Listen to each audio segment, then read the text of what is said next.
কি টেস্ট হয়েছে,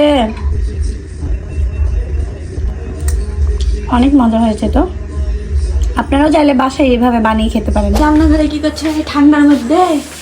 আর এই ঠান্ডার ভিতরে আমার খুব রসমালাই মিষ্টি খেতে ইচ্ছা হয়েছে, কিন্তু বাইরেরটা না, আমার নিজের হাতেরটা। এই জন্য আর কি দেখছি। আর এত ঠান্ডা আজকে, ও মা গো, অসম্ভব ঠান্ডা। 1 লিটার হচ্ছে গরুর দুধ নিয়েছি। আর আজকে আমি কি দিয়ে রসমালাই বানাবো এটাও আপনাদেরকে দেখাবো। চলেন। তো হচ্ছে মিনি প্যাকেট যে গুঁড়া দুধগুলো আছে, আজকে আমি এগুলো দিয়ে বানাবো। একটা মিনি প্যাকেট হচ্ছে গুঁড়া দুধ দিয়ে কিন্তু আপনারা 20টা রসমালাই বানাতে পারবেন। তো এখানে আমি 5টা নিয়েছি, তাহলে ভাবেন কতগুলো বানাবো। তো আমার লাগছে উপকরণে মিনি প্যাকেট হচ্ছে গুঁড়া দুধ, সাথে আমি হচ্ছে নিয়েছি একটা ডিম, আর তো হচ্ছে গরুর দুধ যেটা আমি গরম করছি। তো এরপরে কি হচ্ছে সেটা আপনাদেরকে দেখাবো। তো এখন আমি হচ্ছে একে একে সবগুলো গুঁড়া দুধ ঢেলে নিবো। আমি আসলে 5 প্যাকেট না 4 প্যাকেটের করবো, আসলে করে দেখি কেমন হয় আর কি। 1 প্যাকেট গুঁড়া দুধ আমার জন্য রেখে দিয়েছি, চিনি দিয়ে খাবো তাই, বুঝছো, এই জন্য 1 প্যাকেট বাকি রেখেছি। আচ্ছা, এখন হচ্ছে এই গুঁড়া দুধের ভিতরে আমরা হচ্ছে কি দিব।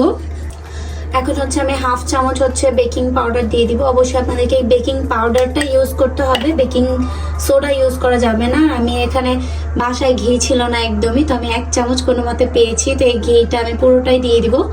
আপনারা মেজারমেন্ট যদি ঠিক রাখেন তাহলে আপনাদের জিনিসটাও কিন্তু অনেক ভালো হবে। এখন হচ্ছে পুরোটা খুব সুন্দরভাবে মাখিয়ে নিব।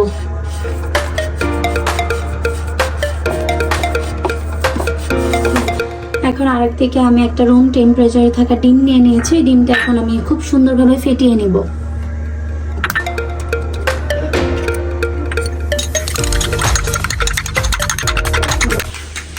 ডিমটা কিন্তু আমরা এই যে এরকম সুন্দরভাবে একদম ফেটাই নিব। এখন হচ্ছে আমাদের যতটুকু লাগবে আমরা হচ্ছে এই গুঁড়ো দুধের ভিতরে দিব এবং এটাকে খুব সুন্দরভাবে মিক্স করব।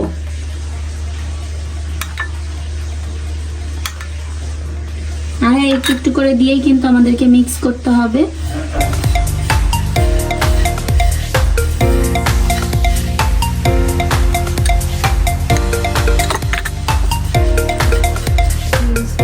এই যে টেক্সচারটা কিন্তু একদম এইরকম হবে, দেখেন, আপনারা দেখলেই বুঝতে পারবেন। তো আমার হচ্ছে মাখানো কমপ্লিট হয়ে গেছে। তো এটাকে আমি এখন ঢাকনা দিয়ে ঢেকে রেখে দেব 5 মিনিটের জন্য। জাস্ট 5 মিনিটের জন্য এটাকে আমি এখন ঢাকনা দিয়ে ঢেকে রেখে দেব। এরপর ঢাকনা দিয়ে রেখে দিব জাস্ট 5 মিনিটের জন্য। 5 মিনিট পর চলে এসেছি। এখন হচ্ছে এই ডোগুলা হচ্ছে আমি একটু একটু করে নিয়ে আর কি রসমালাই বানাবো। আমি একদম পিচি পিচি রসমালাই খেতে অনেক বেশি ভালোবাসি। তো আর কি এই যে রসমালাইয়ের সাইজ হচ্ছে এরকম হবে আর কি, এটা ফুলের ডাবল হয়ে যাবে। তো এখন আমি সবগুলো হচ্ছে রসমালাই এভাবে বানাই নিব। দেখা যাচ্ছে আমার কতগুলো রসমালাই হয়, তো আপনার সাথে থাকুন। এই তো আমাদের সবগুলো মিষ্টি বানানো শেষ, আমরা বানিয়ে নিয়েছি। এখন এগুলো হচ্ছে আমরা চুলায় দিয়ে দিব। আমরা হচ্ছে প্রথমেই দুধগুলো জাল করে রেখেছিলাম। এখন এই জাল দুধের ভিতরে আমরা এখন চিনি দিয়ে নিব পরিমাণ মতো। যে যার হচ্ছে মানে কি বলে খেতে পছন্দ, যে যেমন মিষ্টি খেতে পছন্দ করেন সেই অনুপাতে হচ্ছে চিনি দিয়ে নেবেন। আর স্বাদ বাড়ানোর জন্য আমি একটা এলাচ দিয়ে দিব, এটাতে মিষ্টির স্বাদটা আরো দ্বিগুণ বেড়ে যায়। এখন হচ্ছে সবগুলো মিষ্টি একটা একটা করে দিয়ে দেব। দুধের উপরে সর পড়ে গেছে। দেখেন, আমি দুধ গরম করে রেখেছিলাম আর কি, চিনি দিয়ে গরম করেছিলাম। দেন হচ্ছে এখন আমি একটা একটা করে দিয়ে দিব।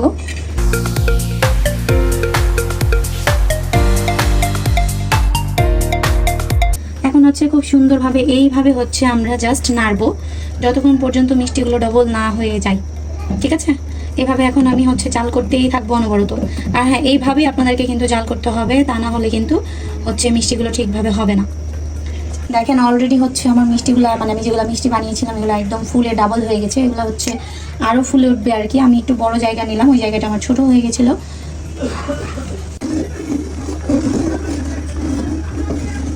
আর হ্যাঁ, অবশ্যই 5 মিনিটের জন্য আপনাদেরকে ঢেকে দিতে হবে। 5 মিনিটের বেশি মানে ঢাকনা দিয়ে ঢেকে রাখা যাবে না, তাহলে মিষ্টিগুলো ভেঙে যাবে। 5 মিনিট পরে আসছি। 5 মিনিট পর এখন আমরা ঢাকনাটা উঠাবো, দেখি কি অবস্থা। দেখতে তো ভালোই লাগছে, মিষ্টিগুলোও হচ্ছে একদম গোল্লা গোল্লা হয়ে আছে, একটা মিষ্টিও ভাঙেনি। ফাইনালি আমার হচ্ছে রসমালাই রেডি। তো আজকে আমি একদমই স্যাটিসফাইড, আজকে আমি রসমালাই বানাতে পেরেছি। মনে হয় এর আগে মনে হয় 10 বার বানিয়েছি, বারবারই ভেঙে যেত আর এত সুন্দর হতো না। আজকে তো একদম এত সুন্দর ক্রিমি ক্রিমি হয়ে আছে, মনে হচ্ছে তো এখনই আমি হচ্ছে খেয়ে নিই। তো আমি হচ্ছে এখন রসমালাইগুলো আসলে খেয়ে দেখবো যে কেমন, একটু দেখাও জুম করে, কত সুন্দর একদম মালাই হয়ে আছে। ওয়াও, মানে এত সুন্দর হবে আমি না আদৌ ভাবিনি। তো হচ্ছে এই যে মিষ্টি, বিসমিল্লাহ।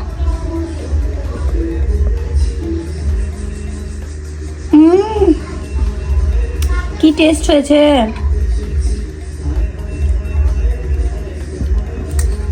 অনেক মজা হয়েছে। তো আপনারাও চাইলে বাসায় এইভাবে বানিয়ে খেতে পারেন। অবশ্যই খেয়ে আমাকে জানাবেন কেমন হয়েছে।